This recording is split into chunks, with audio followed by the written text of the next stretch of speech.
Good morning बच्चों, 10 class में आप लोग को स्वागत है। मैंने संस्कृत में समास आप लोग को पढ़ाया था कल, और उसमें अव्ययी भाव समास के 4 गुण हमने लिख दिया था कि किस तरह से ऑब्जेक्टिव में पहचाना जाएगा।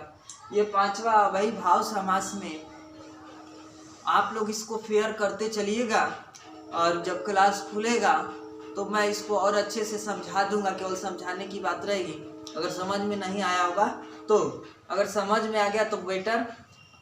और क्लास कब खुलेगा इसका तो कोई निश्चित नहीं है, कोविड-19 है। तो चलिए आते हैं हम लोग समास पे। किसी भी तरह से अपना व्याकरण कंप्लीट करें, समास खत्म होने के बाद बुक चालू करेंगे। चलिए समास में हम लोग आते हैं 5वां में, यथा अनित कर्म्य। ये अव्ययी भाव समास है बच्चों। अव्ययी भाव समास में यथा जब लगा रहेगा किसी शब्द के पहले तो उसके जगह पर अनित कर्म्य लिखते हैं। देखिए, जब समस्त पद के साथ यथा अव्यय पद लगा हो तो विग्रह के साथ सुबंध पद को षष्ठी एक वचन के रूप में लिखते हैं। यथा के लिए अनित कर्म्य लिखते हैं। का में षष्ठी एक वचन। देखिए बच्चों, षष्ठी एक वचन। यथा बलम, यथा बलम शुरू में यथा लगा हुआ है। जब इसको विग्रह करेंगे तो बलस्य, इसको हम षष्ठी एक वचन में, जैसे बालकस्य, तो उसी तरह से यह बलस्य। और यथा के लिए अनित कर्म्य। यथा संभव, यथा संभव, तो यथा लगा हुआ है तो संभवस्य षष्ठी एक वचन और अनित कर्म्य। कोई दिक्कत बच्चों? ऐसे बहुत सारा वाक्य है जो यथा पर है। यथाशक्ति, यथा संभव, ये आप लोग को मिलेगा। जब विग्रह करेंगे तो इसमें अनित कर्म, अगर बलस्य अनित कर्म्य दे दिया और पूछ दिया कौन सा समास है, तो कौन सा समास है बच्चों? ये आपका हो जाएगा समास कौन सा? अव्ययी भाव समास। और कह देगा कि यथा संभव को विग्रह करें, समास विग्रह करें, तो यथा के लिए क्या चीज? अनित कर्म्य। और संभव से के लिए, संभव से क्या करेंगे? संभव को षष्ठी विभक्ति में, षष्ठी विभक्ति के एक वचन में हम लोग इसको लिखेंगे। दूसरा देखिए बच्चों, अप्रयत्नम।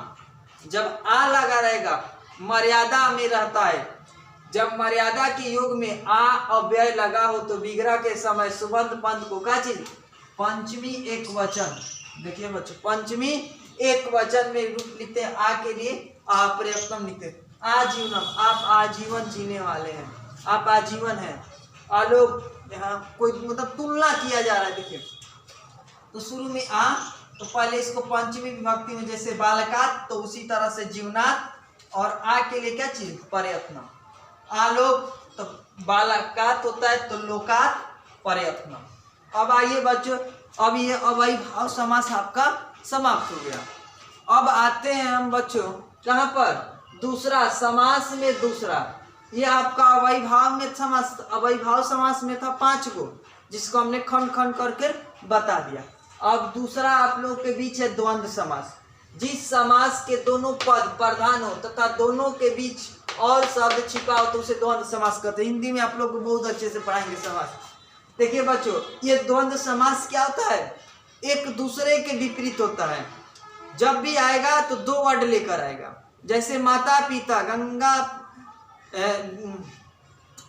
आकाश और पाताल, इस तरह से आएगा। दोनों एक दूसरे की क्या होगा? ऑपोजिट होगा। देखिए, जब समस्त पद को विग्रह करना हो तो दोनों पद में क्या करते हैं?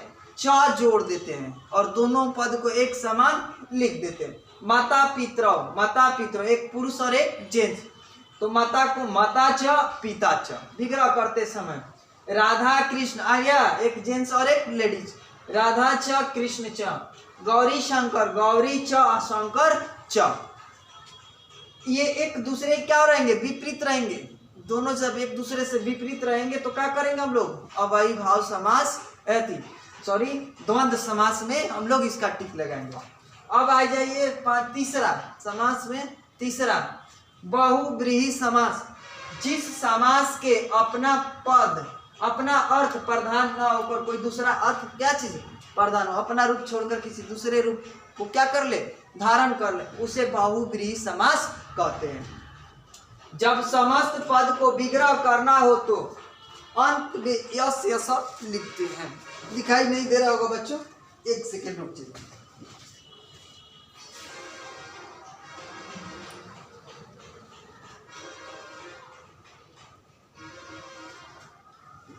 चलिए यहाँ तो हो गया बहुब्रीहि समास। जो अपना रूप छोड़कर किसी दूसरे का रूप धारण कर ले उसे हम लोग बहुब्रीहि समास कहते हैं। जब समस्त पद को विग्रह करना हो तो क्या चीज अंत में, देखिए जब समस्त पद को विग्रह करना हो तो अंत में यस्य स लिखते हैं। जब यस्य स लगा रहेगा बहुब्रीहि समास में, यस्य स अंत में, तो उसे हम लोग क्या चीज बहुब्रीहि समास कहेंगे।